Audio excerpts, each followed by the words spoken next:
जी ibex की team के साथ सुबह 9 बजे की एक मीटिंग होती है हमारी, 9:15 और 5 मिनट की एक मोटिवेशन की तकरीर होती है। और उसका मकसद ये होता है थोड़ा सा अच्छा स्टार्ट होना चाहिए। तो सवाल ये है कि कभी आपने रेस देखी होगी, जैसे 100 मीटर की रेस होती है, 400 मीटर की रेस होती है, बंदे लोग दौड़ते हैं।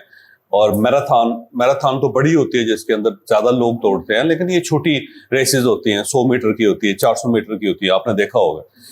ये बेसिकली जितनी स्पोर्ट्स है ना, ये गैर इंसानी है, गैर फितरी है। इंसान की कैपेसिटी नहीं है, इंसान की कैपेसिटी थ्रू की जो है ना बड़ी कम है। लेकिन जब हम उस कैपेसिटी से बाहर निकल जाते हैं तो वहां से फिर स्पोर्ट्स स्टार्ट होती है। जैसे कि दौड़ है, एक आम नॉर्मल आदमी जो है वो एक लेवल है उसका, उससे आगे नहीं दौड़ सकता। लेकिन जब वो उससे आगे निकलता है, उस बैरियर को तोड़ता है, तो फिर वहां से स्पोर्ट्स स्टार्ट होती है। इसी तरह कोई जैसे क्रिकेट होता है ना, हमारी आंख की देखने की एक खास हद है, उससे आगे इंसान की आंख नहीं देख सकते। तो अगर आप उससे आगे भी देख के आप हिट लगा लेते हैं कि बॉल जो है ना, फर्ज करें कि 150 किलोमीटर फी घंटे की रफ्तार से आ रही है, तो इंसानी आंख तो नहीं अब उसको देख सकती। तो लेकिन आप उसके बावजूद जो है इंसान की, दूसरे इंसान की मूवमेंट से, बॉल की मूवमेंट से अंदाजा लगा लेते हैं। और फ्रिक्शन ऑफ सेकेंड्स में आप उसको हिट करके आप छक्का लगा देते हैं या चौका लगा देते हैं या आप स्कोर ले लेते हैं। तो वहां से स्पोर्ट्स स्टार्ट होती है। स्पोर्ट्स का मतलब ये होता है कि ह्यूमन कैपेसिटी से बाहर निकल के जब आप एफर्ट करते हैं तो वहां से फिर खेल स्टार्ट होता है। तो रेस जो है उसका भी ये होता है कि ये ह्यूमन कैपेसिटी से ज्यादा होती है कि आप और मैं दौड़ते हैं, उससे ज्यादा हमारे फेफड़े बर्दाश्त नहीं कर सकते, हमारी टांगें, हमारे मसल बर्दाश्त नहीं कर सकते, हमारी बोन्स के अंदर उतनी ज्यादा एबिलिटी नहीं होती कि वो उससे आगे निकल सके। जब हम उस बैरियर को तोड़ते हैं तो फिर सारा, तो ये रेस जो है ना, ये इंसानी बैरियर से बाहर की चीज है। इसलिए जब भी रेस होती है तो उन लोगों को बड़ी इज्जत दी जाती है, बड़े अवार्ड दिए जाते हैं। जैसे फुटबॉल है, उसके अंदर रेस भी है, साथ मूवमेंट्स भी है, सारे मसल्स भी हैं सारे। तो वो फिर बहुत ज्यादा लोग अर्न भी करते हैं और उनको बड़ा आइडलाइज किया जाता है कि देखें इतना बड़ा कमाल है। और हम सब स्पोर्ट्स देखते भी इसलिए है कि हमारी कैपेसिटी से बाहर चीजें होती है। वो काम जो हम नहीं कर सके वो कोई और कर रहा होता है। जब हम उस किसी और को करते हुए देखते हैं तो फिर हमें बड़ा अच्छा लगता है, फिर हम उसके साथ बड़े अटैच हो जाते हैं। तो आपने अगर देखा हो ना कभी एक रेस वाले, एक तो पहली बात तो ये है कि ह्यूमन कैपेसिटी से ज्यादा दौड़ रहे हैं पहली। दूसरा ये है कि इंसान थक जाता है। मतलब 100 मीटर की रेस है, ये 400 मीटर की रेस है, और अब उसने ह्यूमन कैपेसिटी से भी आगे गया। दूसरा उसने पूरी एनर्जी लगा दी। अब जब पूरी एनर्जी लगाई है और फिनिशिंग लाइन जो है उसको आपने क्रॉस कर लिया, तो उसके बाद तो रुक जाना चाहिए आपको। लेकिन जो बंदा विनर होता है ना, वो आप देखिएगा वो फिर भी दौड़ता रहता है।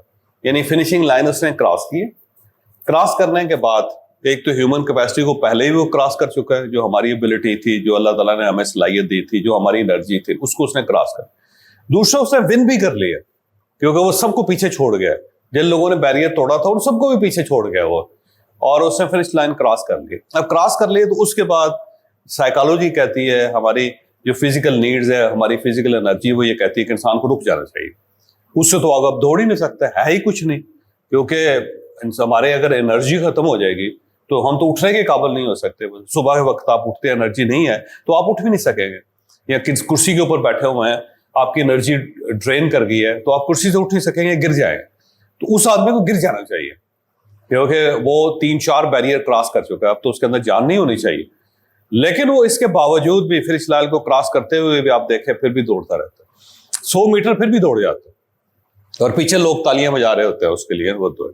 अब यहाँ पे सवाल ये है कि वो क्यों दौड़ रहा है, क्योंकि वहां पे तो उसको क्लैप्स कर जाना चाहिए, गिर जाना चाहिए, मर जाना चाहिए, बैठ जाना चाहिए, सांस लेना चाहिए, ऐसे ऐसे होकर लंबे लंबे सांस लेने चाहिए। आपको पता है जब हम दौड़ते हैं तो फिर एक वक्त आता है कि टांगों पे हाथ रख के लंबे लंबे सांस लेते हैं, क्योंकि हमारे फेफड़ों के अंदर जान ही रहती। फिर हम अपने पूरे बॉडी को रोक के थोड़ा सा अपने मुंह को आगे करके फुल फेफड़े खोल के ऑक्सीजन लेते हैं, तब जाके हम इस काबिल होते हैं कि हम सांस ले सकें। उसकी वजह यह है कि कामयाबी, जब कामयाबी होती है ना तो वो आपको बड़ी एनर्जी देती है, वो आपका एनर्जी बूस्टर होता है। अच्छा, उसके मुकाबले में जो बंदा पीछे रह गया होता है ना, मतलब 100 बंदे दौड़ रहे हैं या 10 बंदे दौड़ रहे हैं, जो सबसे पीछे होगा ना वो सबसे पहले कोलैप्स करेगा।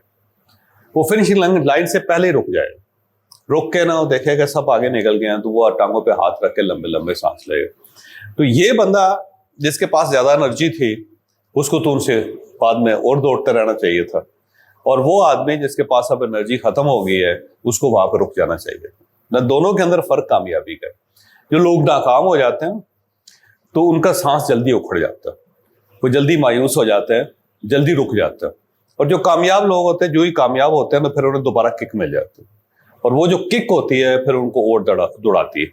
तो जिंदगी में याद रखें, छोटे छोटे गोल्स रखे रोज के। ये जो छोटे छोटे गोल्स है ना, ये जब आप रोज उसको अबूर करते हैं तो आपको एनर्जी मिलेगी, आपको किक मिलेगी, आप फिर आगे दौड़ते जाएंगे, आप आगे बढ़ते जाएंगे।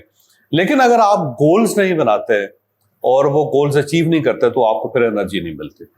तो एज ए एम्प्लॉय मैं आपको, मेरा मशवरा है कि रोज एक फैसला करके आया करें। मतलब फर्ज करें आपने पिच करना है 5 लोगों को आपने कन्विंस करना है। अब जब वो 5 लोगों को कन्विंस कर लेंगे ना, ये पिच कर लेंगे, तो उसके बाद एनर्जी मिलेगी। फिर आप देखिएगा कि जाते जाते 3-4 और लोगों को पिच कर जाएगा, और उससे फिर आपकी ग्रोथ में, आपके मेंटल कैपेबिलिटीज में इजाफा हो। लेकिन अगर फर्ज करें कि आपका कोई गोल नहीं है, तो सुबह आप लोग रोज आ जाते हैं, रोज आके बैठते हैं, घर वापस चले जाते हैं, तो मायूसी आपकी जिंदगी में बढ़ती चली जाएगी, क्योंकि रोज आप एक नाकामी लेके जा रहे हैं और वो आपकी एनर्जी को ड्रेन कर रही है। तो सबसे ज्यादा ड्रेनेज जो एनर्जी की होती है वो नाकामी, और सबसे ज्यादा जो एनर्जी पैदा होती है वो कामयाबी से होती है। और ये कामयाबी जो होती है, ये खुद इंसान ने फैसला किया होता है, लोग फैसला नहीं करते। मसलन जो लोग दौड़ रहे हैं रेस में, उन्होंने खुद फैसला किया, अब वो जो फैसला है वो उसके अंदर एनर्जी पैदा कर रहा है। तो ये किसी भी ऑर्गेनाइजेशन में ये सोचना कि लोग दूसरे मुझे कहेंगे और मैं फिर ये करूंगा और फिर मुझे को फायदा होगा या इनको फायदा होगा, तो वो बेवकूफ़ी है। ये फैसला आपने खुद करना होता, खुद करें, और उसके बाद देखेंगे कामयाबी जो होती है आपके अंदर एनर्जी कितनी पैदा करती है। तो अपनी जात के बारे में सोचें, बाकी सब के बारे में, किसी के बारे में ना सोचें, अपना गोल तय करें। तो मेरी आपसे रिक्वेस्ट है कि आज से एक फैसला करें ना कि जो जो काम आप कर रहे हैं, आपने कितने लोगों या कितने क्लाइंट से राब्ता करके उनको कन्विंस करके कुछ चीज़ बेचनी है, सेल करनी है, या आपने उसका कोई फायदा लेना है। ये करके देखें आप, फिर आप देखें 1 महीने के बाद आप अपनी ग्रोथ देखें, आप अपनी एनर्जी लेवल देखें, अपना कॉन्फिडेंस देखें।